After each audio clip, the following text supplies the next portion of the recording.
exposiciones en relación a todo lo que tiene que ver con el derecho deportivo, específicamente trabaja muchísimo todo lo que tiene con el arbitraje, así que para nosotros es una verdadera alegría poder compartir estos minutos con Luis, sobre todo porque hemos tenido la suerte de conocerlo ahora personalmente en el Congreso de Caracas, ya hace muchos años que nos conocemos virtualmente y bueno, ahora le agradecemos enormemente que nos haya preparado esta charla.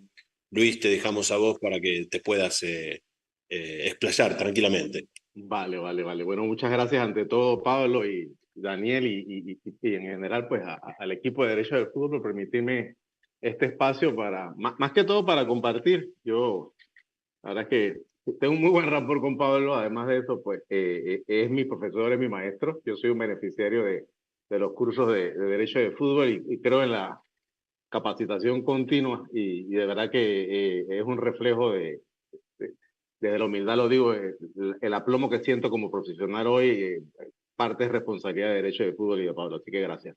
Muchas gracias, Luis. Muchas gracias. Habiendo dicho eso, pues sí quiero decir, este es hice una pequeña presentación, que decía Pablo, con el chat GP3, lo de cuesta, está bien, digamos, ¿no? Pero es un arbitraje, una presentación que no va dirigida a expertos, va dirigida a personas que están quizás iniciándose en el arbitraje deportivo o en el derecho deportivo y quieren ir explorando pues algunos nichos que tiene este bonito segmento del derecho, digamos, esta rama del derecho. Eso por un lado. Y dos, se va a ver que se va a hacer constante referencia al TAS. No es un análisis de cómo opera el TAS, sencillamente es el órgano apelativo de FIFA. Estamos hablando del derecho deportivo aplicado al fútbol y por eso vamos a ver muchas referencias. Pero en definitiva, que haya tribunales de arbitraje deportivo en Panamá, yo pertenezco a uno, el TADPAN. En el área en Puerto Rico está bajo los auspicios del Comité Olímpico también un tribunal de arbitraje deportivo. Hace unos años, recientemente, la Cámara de Comercio de Cali también tiene uno.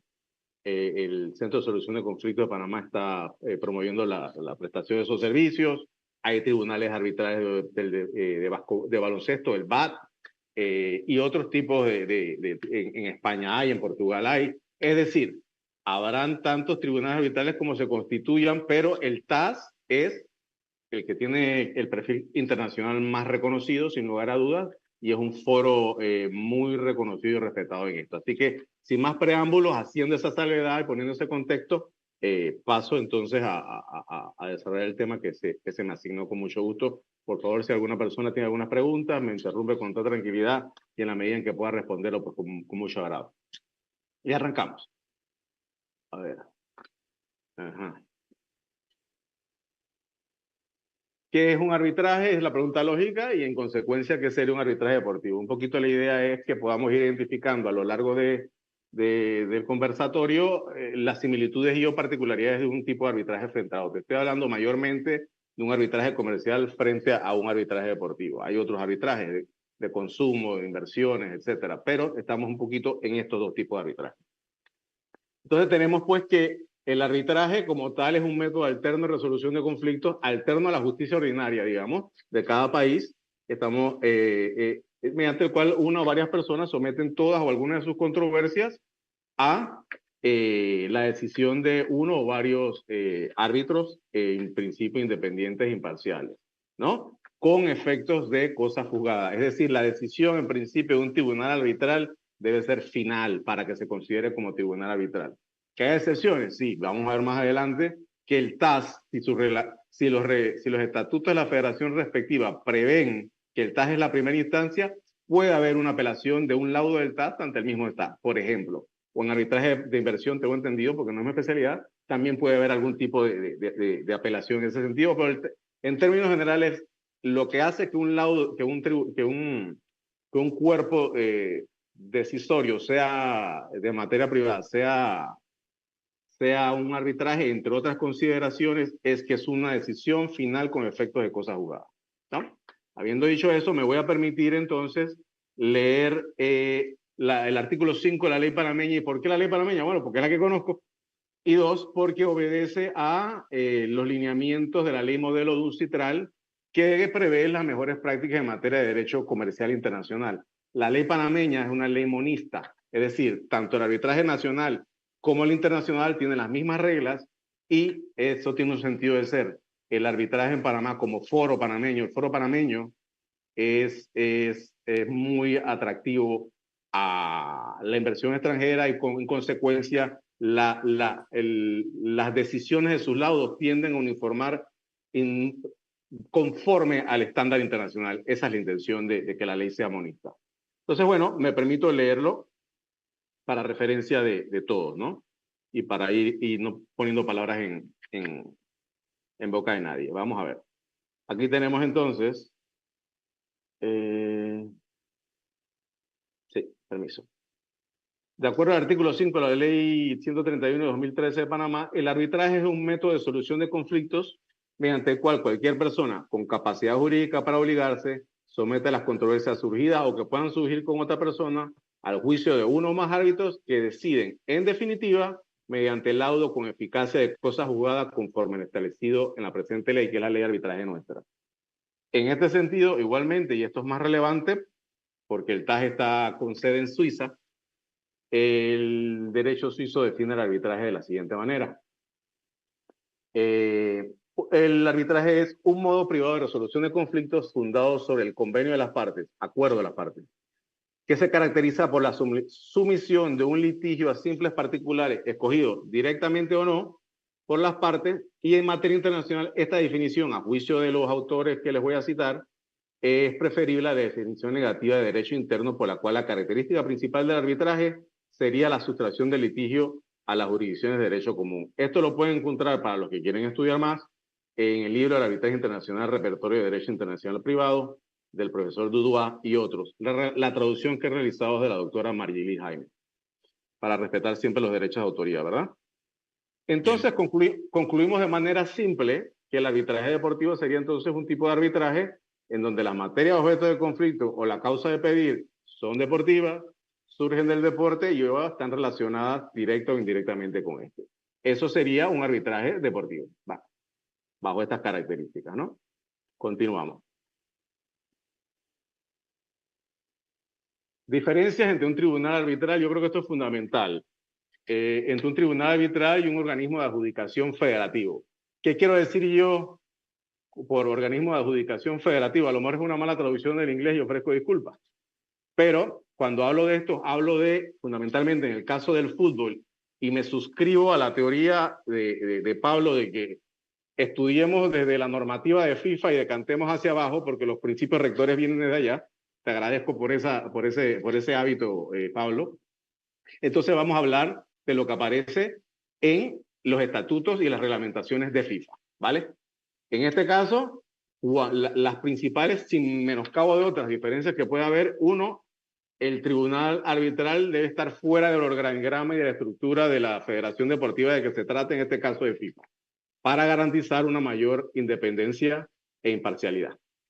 Las cámaras del Tribunal del Fútbol y los órganos judiciales de FIFA, entiéndase, la comisión disciplinaria, la comisión de ética y su comisión apelativa son órganos de adjudicación, se encuentran dentro del organigrama de FIFA y, como veremos a raíz del laudo que les voy a indicar, sus decisiones no hacen tránsito a cosas juzgadas, es decir, lo que se conoce como res judicata. Ese laudo que yo les cito ahí, sin menoscabo de otros que pongo más abajo para que los puedan estudiar con mucho gusto, ¿verdad? Habla de dos principios fundamentales: litis pendencia y cosa juzgada, lis pendens y res judicata. Y entiende que la litis pendencia trata de evitar que en dos procedimientos paralelos una misma causa con identidad de parte, es decir, la misma situación, se decida en dos procesos paralelos, con el riesgo de que tengan decisiones con efectos de cosas juzgadas que sean contradictorias.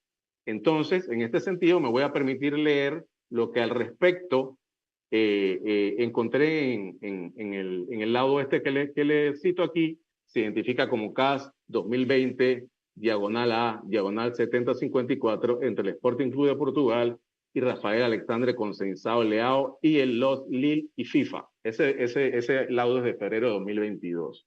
En contexto, básicamente para un poquito ponerle contexto, el jugador rescinde el contrato sin causa justificada al final, porque se va a un tribunal arbitral deportivo en Portugal, le reconocen $40,000 de acoso, de un harassment, porque los fanáticos intempestivamente se metieron a donde estaban practicando, pero él se toma 2 meses para terminar el contrato por esa razón, y el tribunal arbitral determina que esa no es la causa de la ruptura, con lo cual lo declara injustificada y le reconoce $40,000 por la situación, pero lo condena a pagar $16,500,000, ¿no? Además, el hombre se va al Lille, a Francia, y hace solidario responsablemente al club, y entonces pues el Sporting demanda ante la Cámara de Resolución de Disputas, quien declina competencia sobre la base de que este tema ya sea tratado y había litispendencia. Ahora me voy a permitir leer lo que al respecto se señaló por el TAS.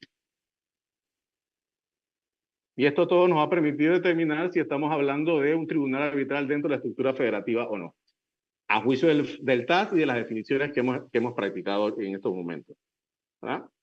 Aquí vamos. Me tomo un poquito aquí por falta de pericia, pero aquí estamos. Ok. En el laudo, que la traducción es nuestra, y dice así: en vista de, y esta cita se repite en varios laudos que investigué a propósito de litispendencia y cosa juzgada. Se repite mucho y lo voy a citar tal cual.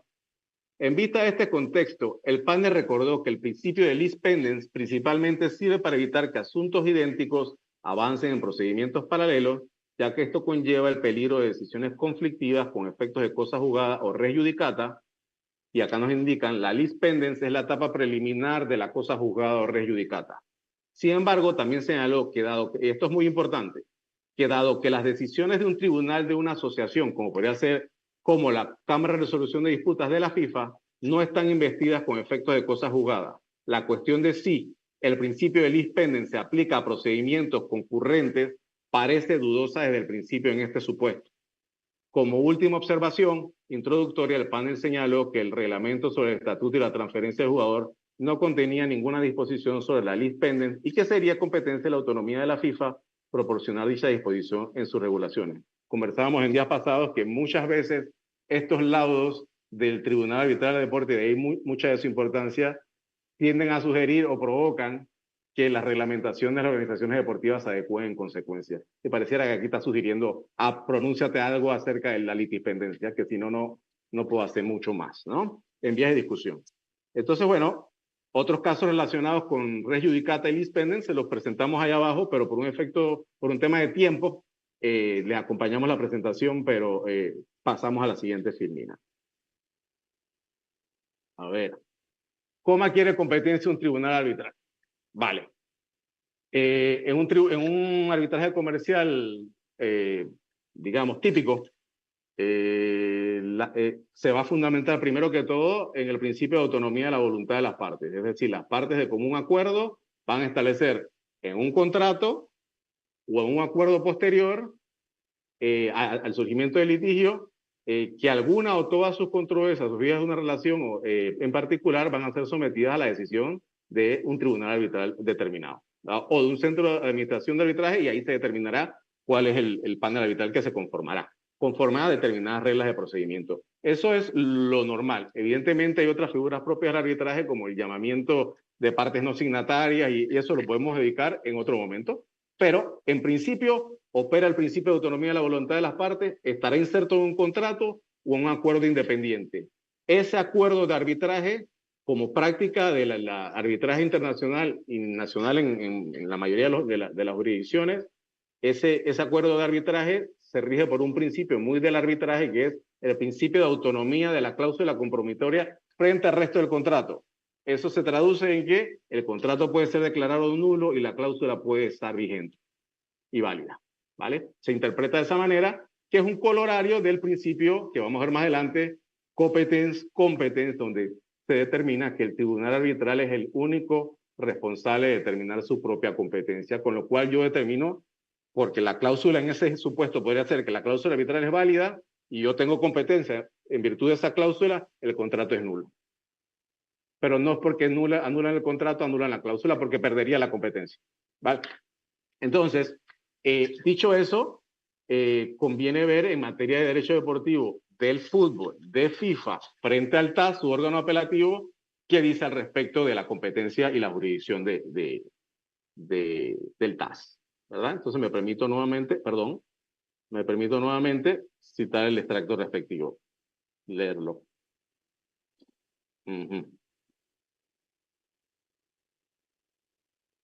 Aquí está. Te agradezco su paciencia porque es que ahora y cierro. A ver. ¿Cómo adquiere competencia un tribunal arbitral entonces? En el TAS. Tenemos que ceñirnos entonces a lo que establece al respecto el Código de Arbitraje Deportivo del TAS, que es el instrumento jurídico donde se establece la estructura administrativa y operativa del TAS y sus diversos procedimientos. En este caso vamos a hablar del artículo R27, y el cual es del siguiente tenor. Aplicación del reglamento de procedimiento. Este reglamento de procedimiento se aplica siempre que las partes hayan acordado someter una controversia relativa al deporte al TAS. Dicha sumisión puede resultar de una cláusula arbitral, como hablamos, que figure en un contrato o en un reglamento. Esto es muy típico del deporte. O de un acuerdo arbitral posterior. Este es el procedimiento de arbitraje ordinario. O puede estar relacionado con una apelación contra una decisión dictada por una federación, asociación o otra entidad deportiva, cuando los estatutos o reglamentos de dicha entidad o un acuerdo específico prevean la apelación al TAS. Este es el procedimiento de apelación. Dichas controversias pueden referirse, y este es el marco amplio de competencia que tiene el TAS. Dichas controversias, y es el criterio que utilizan para adscribir competencia y decir conozco o no conozco de esta causa. Dichas controversias pueden referirse a cuestiones de principios relativos al deporte, asuntos de naturaleza pecuniaria o a otras relativas a la práctica o desarrollo del deporte, y que pueden incluir más generalmente cualquier actividad o asunto relacionado con el deporte. Es decir, también vale la construcción de un estadio, derechos de retransmisión, merchandising.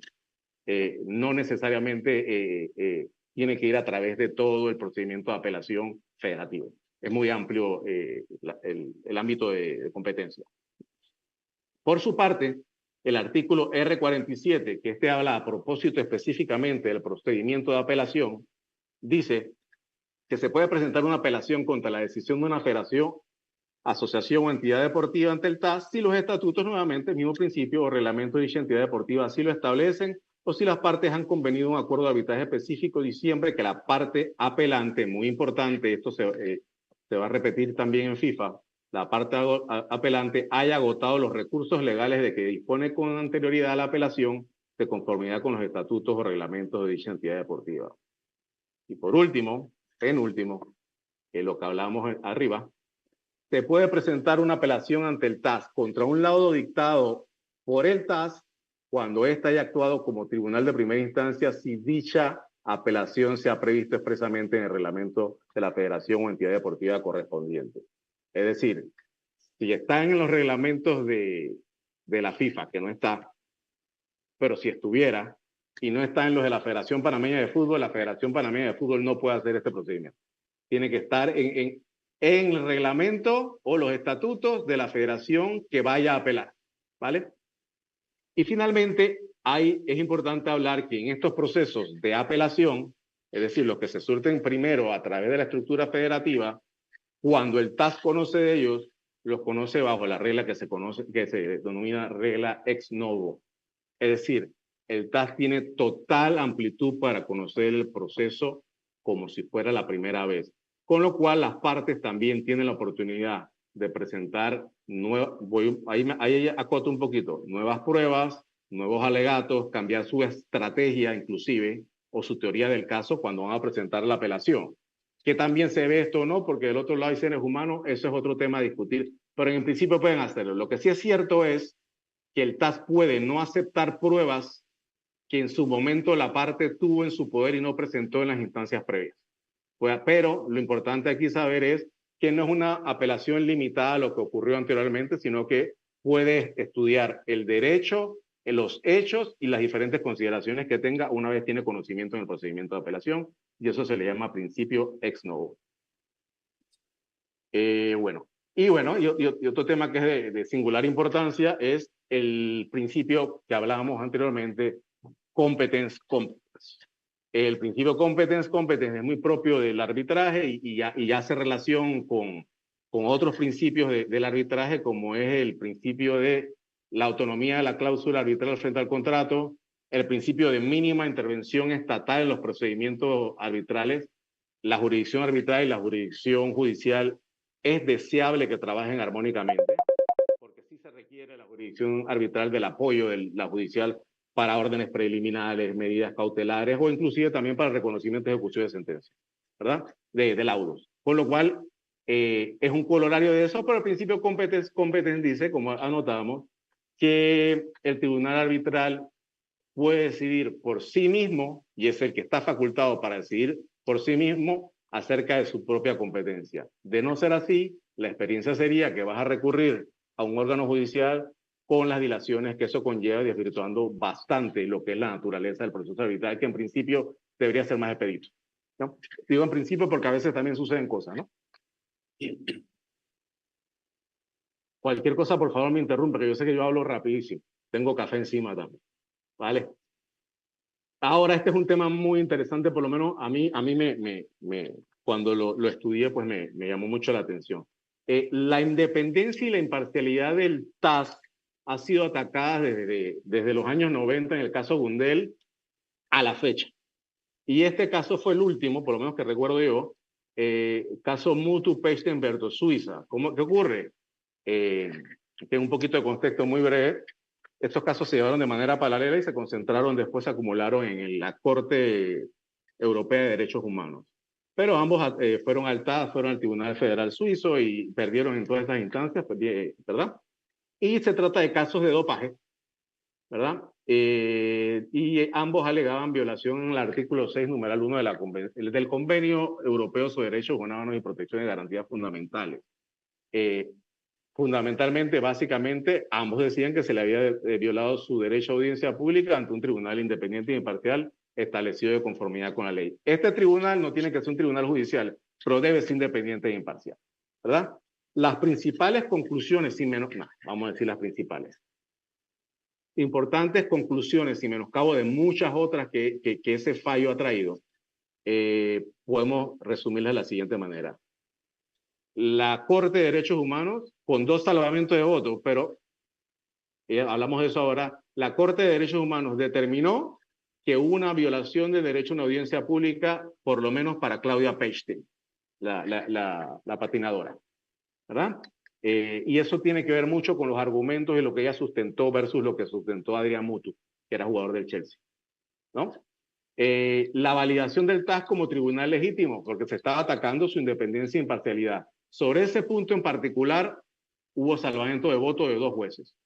La jurisdicción deportiva es necesaria para uniformidad. Y aquí en el siguiente punto voy a elaborar sobre esto. Y luego hacen una distinción entre arbitraje consensuado y arbitraje forzado. Entonces, claro, el arbitraje deportivo del TAS, los laudos del TAS, desde sus inicios, cuando Juan Antonio Samaranch ideó o tuvo la idea de este tribunal como una Corte Suprema del Deporte, que siempre se ha hablado de esa forma, ¿verdad? Lo que se buscaba también era lo que hace las decisiones de un tribunal arbitral no pueden considerarse laudos por jurisprudencia porque no son vinculantes. Es decir, un tribunal arbitral puede fallar de una manera y otro panel constituido por otras personas puede laudar de otra forma. Y eso es legal y lícito. La principal responsabilidad de los árbitros es que tengan un laudo ejecutable. En sede de anulación no se va a revisar el fondo del asunto. Se van a revisar asuntos de forma. Así que no es que sea lo más importante, pero lo mínimo que va a salvaguardar cualquier tribunal arbitral y el centro de administración de arbitraje es que es un laudo y un procedimiento que reúne estas garantías de tal manera que no sea anulado por ello, porque en el fondo no se entrará, ¿no? Entonces, cuando se hace, lo que ocurre con el arbitraje en el TAS es que sí, pretende resolver litigios o controversias entre particulares, pero es que el resto de los usuarios del sistema deportivo aspiramos que ante situaciones similares, los subsiguientes paneles arbitrales decidan de manera similar o igual, no de otra forma, ¿verdad? Entonces, vemos que de alguna forma el TAS cumple esas dos funciones, o aspira a cumplirla, a solucionar el conflicto particular y que sirva y generar principios generales. Algunos le llaman la executiva, eso es otra discusión para otro día, ¿verdad? Pero bueno, eso es un poquito donde quizás creo que quizás choca un poquito la idea del TAS y cuál es el parámetro frente al cual se debe comparar.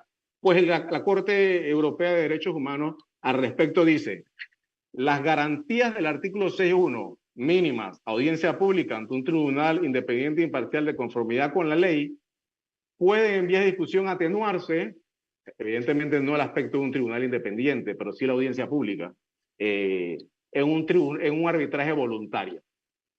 Parte del uso en el arbitraje comercial es que las reglas generales que sean privados, confidenciales me refiero. Siempre serán privados, pero confidenciales. El procedimiento de apelación de TAS, la regla general, salvo que se diga otra cosa, es que sean públicos. Ahora, no se publica la mayoría. Eso es una observación. Entonces, ¿cuál es el estándar frente al cual debe evaluarse según la Corte Europea de Derechos Humanos al TAS?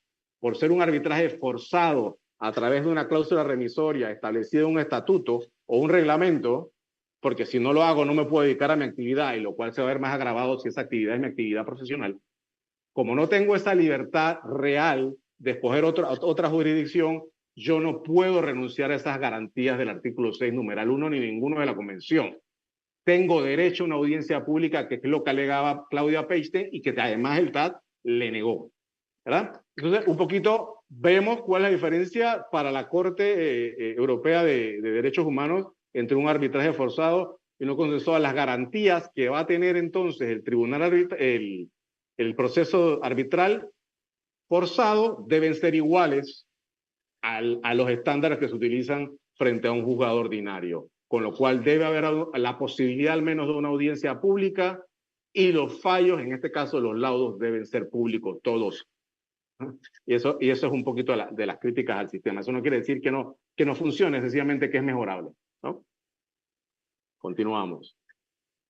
Eso trajo como colofón, de nuevo, lo que falla el TAS, lo adecuan las federaciones, si es que piensan, ¿no? Surge el artículo R57 del Código de Arbitraje del TAS reformado, ¿no? Y me permite un poquito. A ver cómo muevo esto acá para... Ajá, aquí estoy. Vale.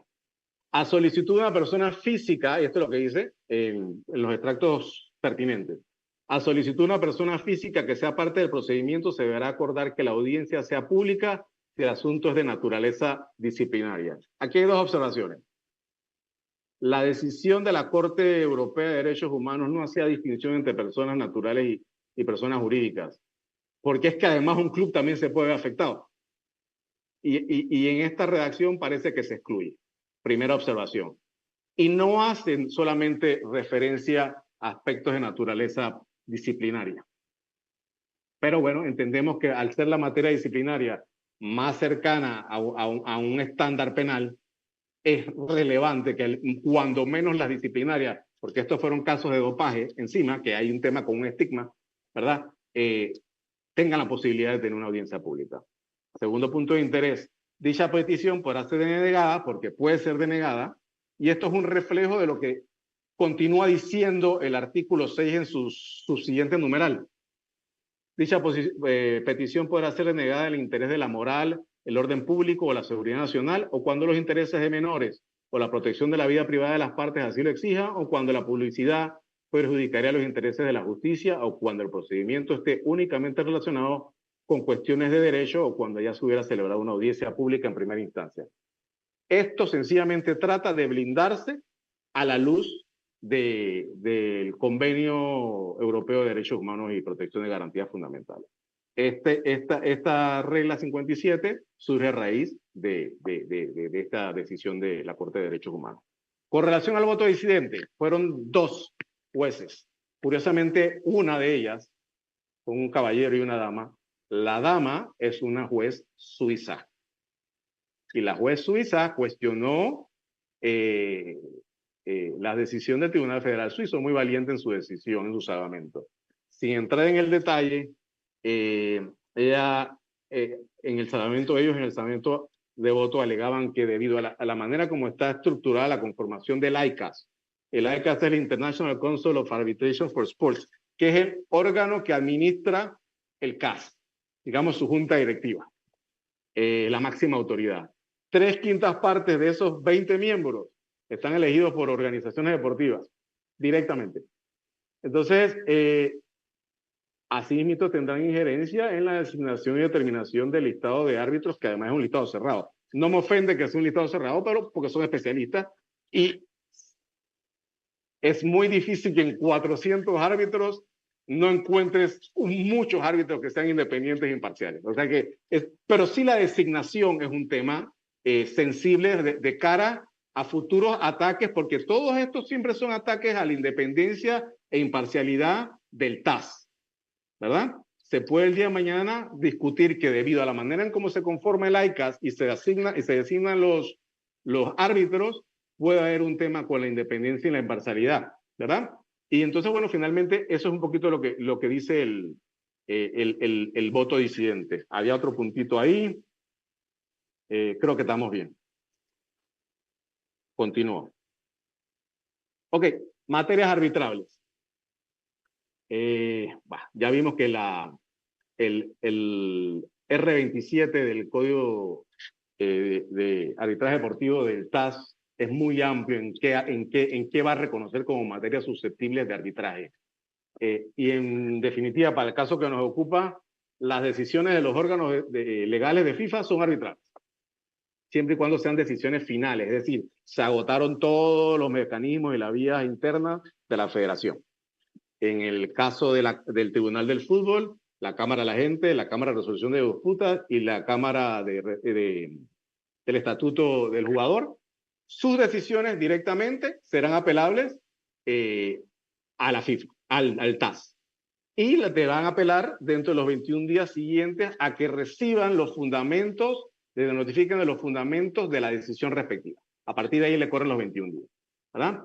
Y luego tenemos las decisiones de los órganos, lo que la FIFA denomina sus órganos judiciales, que es la comisión disciplinaria, la comisión de ética y su comisión de apelación. Una vez se surta la apelación, yo puedo ir en apelación al TAS, ¿vale? Y eso es un poquito el procedimiento que prevé FIFA, que es uno de los más estructurados, debo decir, por lo menos que conozco yo, en materia de su estructura, en su organización interna para resolución de disputas.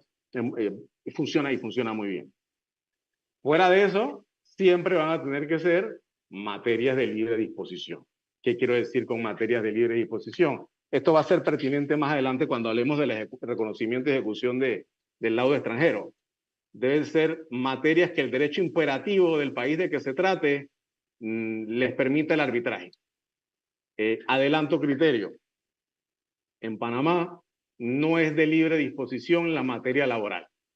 Nuestra Constitución y la ley prevé que la conciliación y la mediación laboral y el arbitraje en materia sindical son monopolio estatal.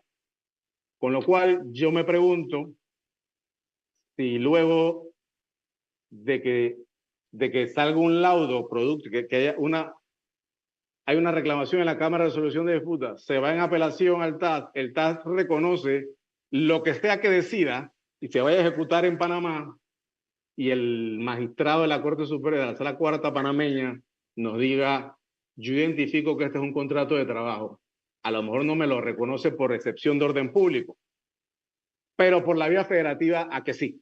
Y luego vamos a hablar de eso un poquito, ¿no? Entonces, este amplio espectro de disputas lo vimos en su momento en el R27 del Código de Arbitraje Deportivo. Continuamos. Ok, impugnación del laudo, aquí estamos. En principio no hay apelación. ¿Ve? El TAS emite un laudo y lo que cabe es, en vía de discusión, el recurso de anulación ante el Tribunal Federal Suizo. Pero, como vimos anteriormente, en el artículo R47, a propósito del procedimiento de apelaciones, y en los estatutos de la organización deportiva, que no es el caso de FIFA, si en los estatutos de la organización respectiva, que bien puede ser una federación deportiva nacional de fútbol, FEPAFUT, la Cámara de Resolución de Disputas, apela a TAS, si todavía se mantiene de esa manera. Pero bueno, a lo que voy. Solamente si prevé el procedimiento del TAS como primera instancia y su apelación ante el propio TAS, puedo apelar laudos del TAS. Habiendo dicho eso, no es la regla general. Lo que cabe habitualmente en vías de discusión, si hay argumentos, es el recurso de anulación, ya dije, ante el Tribunal Federal Suizo. Eso en virtud del artículo R59. Y debe ser, entonces, un laudo definitivo y vinculante. Tengo 30 días para presentar, creo que son 30 días para presentar ese recurso. Puedo equivocarme, no me citen, ¿verdad? ¿Y cuáles son las causales de anulación? Pues las causales previstas en la convención, vis a vis, en la Convención de Nueva York de 1958 sobre reconocimiento y ejecución del lado 2 arbitrajes extranjeros. Ultra y o extra petita, violación al debido proceso, incapacidad de alguna de las partes, alguna forma de indefensión, vicios en la configuración del panel, consideraciones de orden público suizo. La sede del arbitraje, esto es muy importante que lo distingamos, ¿verdad? Otro, como el arbitraje comercial se fundamenta siempre sobre la base de la autonomía y la voluntad de las partes, ese es el eje angular, ya estamos viendo que quizás ese principio no resulta, ya no es suficiente, idóneo para justificar de dónde surge necesariamente la competencia y jurisdicción del TAS. Estamos viendo que la voluntad existe, sencillamente es un arbitraje obligatorio, es distinto, ¿no? La sede del arbitraje siempre será Suiza. Cuando es un arbitraje comercial, las partes libremente pueden escoger cuál es la sede. Y cuando hablamos de sede, hablamos de un concepto jurídico, no un concepto físico. Esto es de suma importancia porque la sede va a determinar lo que llaman ahí la lex arbitri o la lex loci arbitri, que es la ley que va a regir supletoriamente el procedimiento del arbitraje y entre otras consideraciones va a ser la ley esa es la que va a determinar ante qué corte voy yo a irme a impugnar un laudo por razones de vicios, la lex arbitris. Entonces, como el arbitraje siempre será la sede suiza, la anulación, la sede de anulación siempre será el Tribunal Federal Suizo. En el arbitraje comercial más típico, las partes pueden libremente escoger cuál es la sede del arbitraje y muchas veces van a tener en consideración que el foro sea amigable al arbitraje. Y esa es una diferencia muy importante.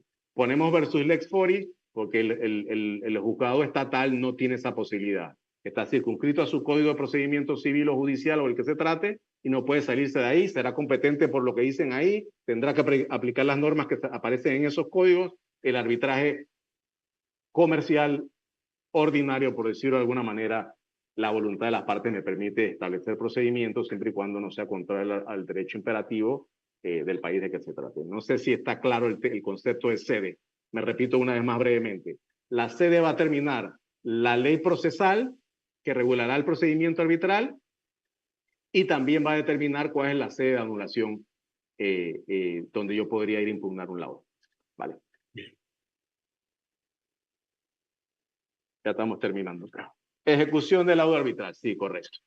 Esta es una de las bondades, y eso sí lo digo, porque de todas las cosas que yo estudié en Derecho Deportivo y que sigo estudiando, pero cuando hice mis pininos académicos, digamos, esto del arbitraje forzado a mí me chocó mucho.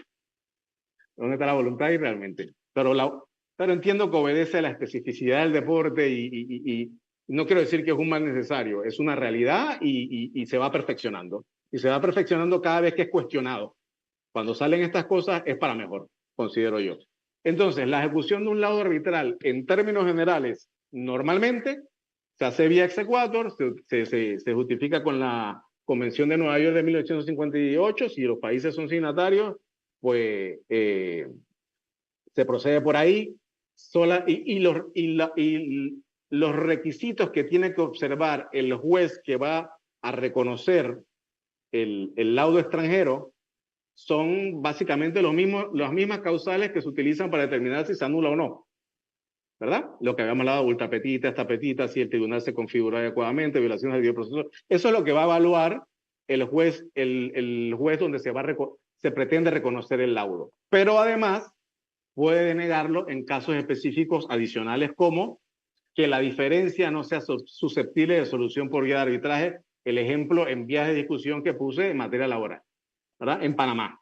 Otros países, tranquilamente, la materia laboral es de libre disposición y perfectamente arbitrable por particulares. Y finalmente también puede ser denegado cuando el reconocimiento de la ejecución del laudo sean contrarios al orden público del país en donde se solicita, porque obedece a la soberanía del propio país, ¿verdad? Eso se entiende. Y luego está la vía federativa con fundamento en el caso de FIFA, en el Código Disciplinario, artículo 21. Cualquiera que desobedezca decisiones de órganos de la FIFA o del TAS, ¿verdad? Será sancionado si no cumple. Y las sanciones pueden ser pecuniarias, pero las que más duelen son las deportivas. Inclusive te pueden bajar de categoría, provisión para registrar jugadores. En esos casos, los clubes van pagando. Algunos más rápido, otros menos rápido, pero en mi experiencia y la de muchos colegas, el entendimiento se va llegando y el cumplimiento es más rápido que si lo someto a la vía del exequatur, que eso me puede tomar los años que me pueda tomar, con las excepciones que pueda presentar la contraparte que no quiere que se ejecute el laudo. Conclusiones, ¿ok? La importancia del arbitraje deportivo. El arbitraje deportivo, pues creo que atiende a necesidades propias del sistema deportivo.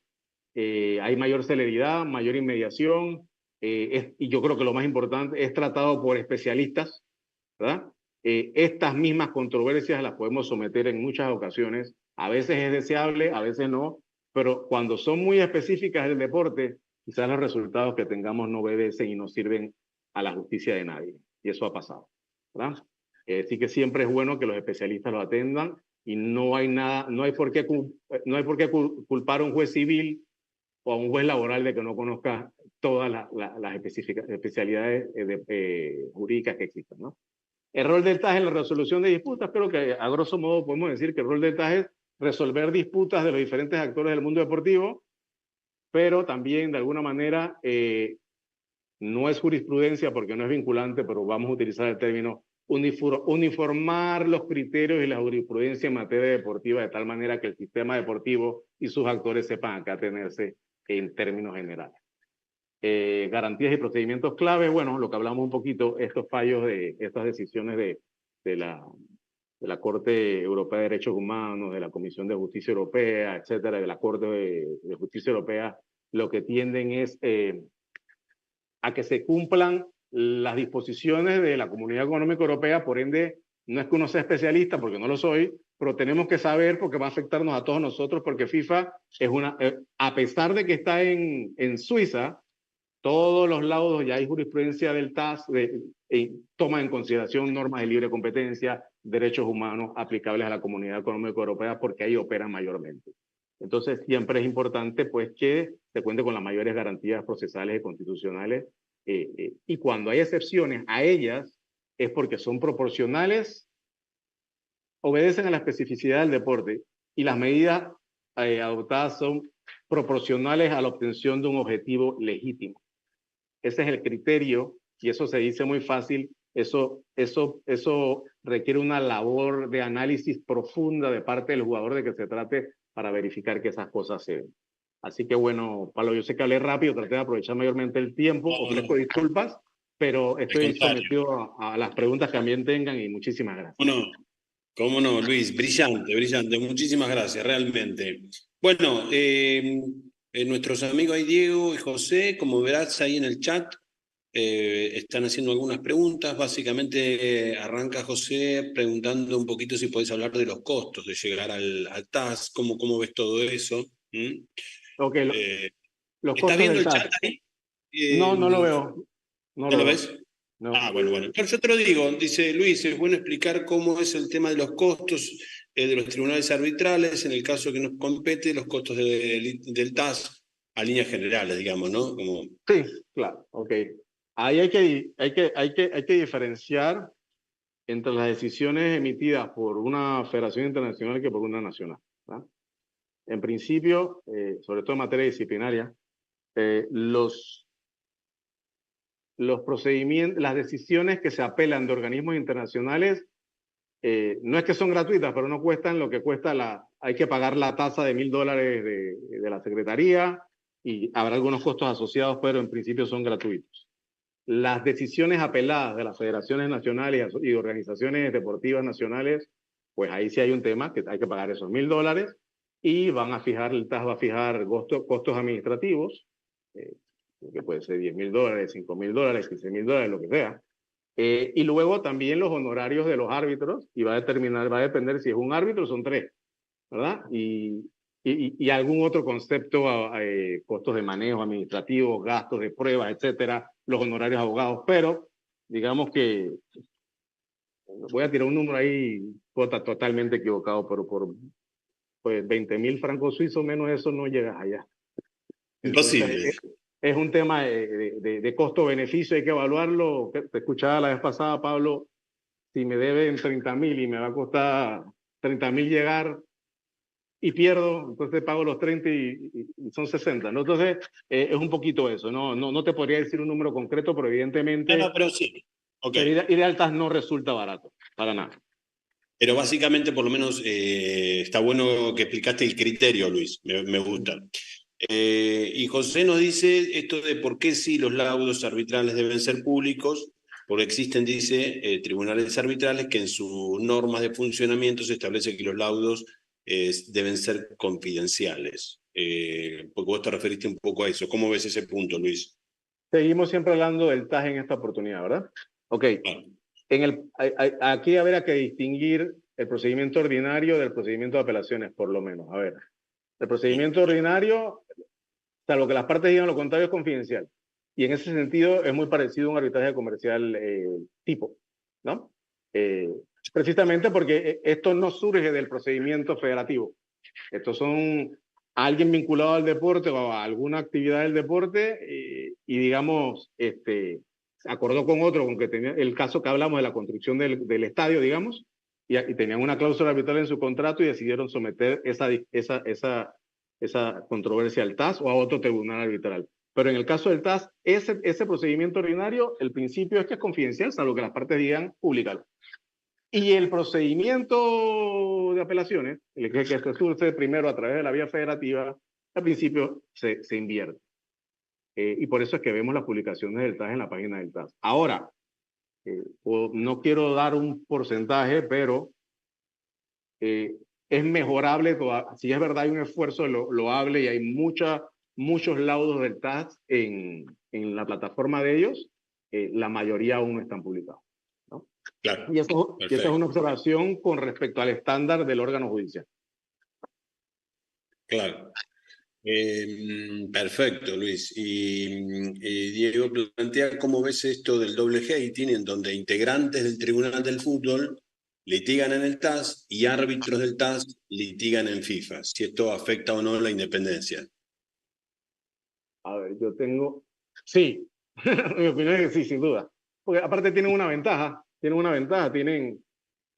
¿qué hacemos con todo ese porcentaje grande de laudos que no se han publicado y que ellos conocen y nosotros no? Claro. Por ejemplo, ¿no?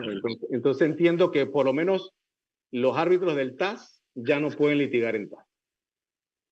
¿Ves? Y sin duda, si trabajaste en la cámara de FIFA, deberías declararte impedido para conocer o alguien te va a recusar si llega en grado de apelación. Claro.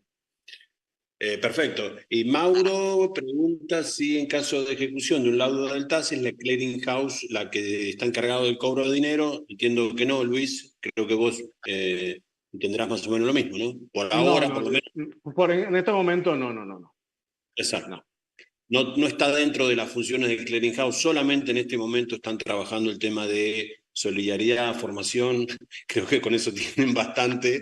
Supongo que van a tener un tiempo largo. Después dicen que como que el segundo paso recién sería honorarios de agentes.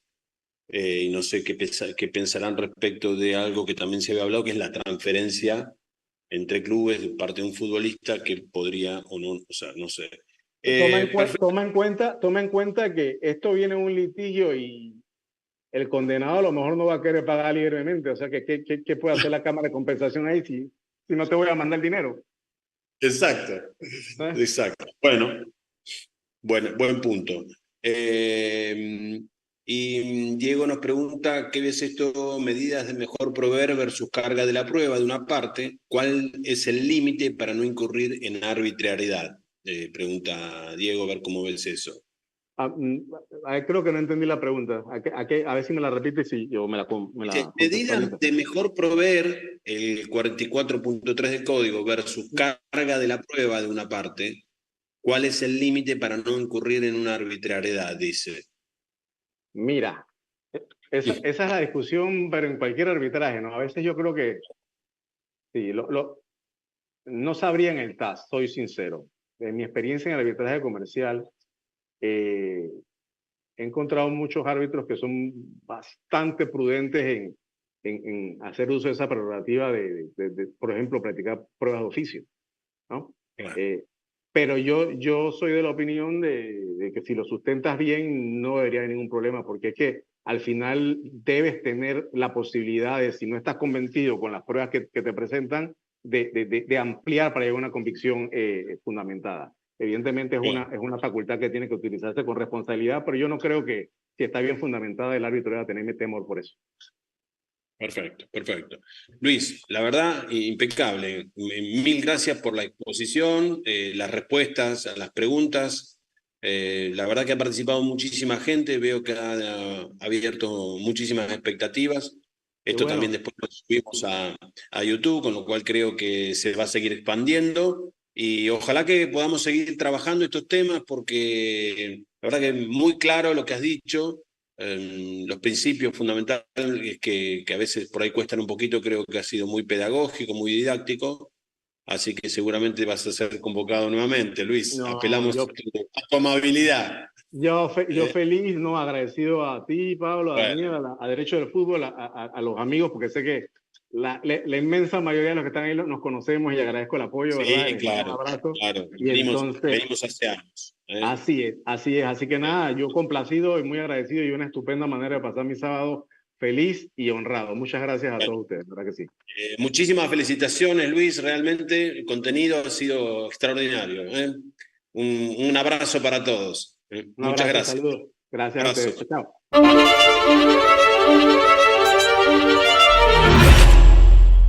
Del norte de Argentina, pero se dice nacionalizó porque se cedó su asociación de Bolivia.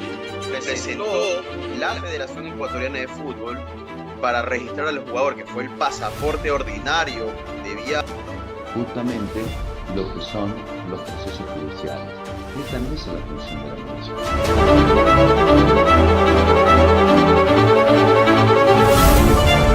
Voy a cobrar $1 millón, pero lo que te voy a pedir es que me paguen una prima, la firma del contrato, de una cifra significativa de tal.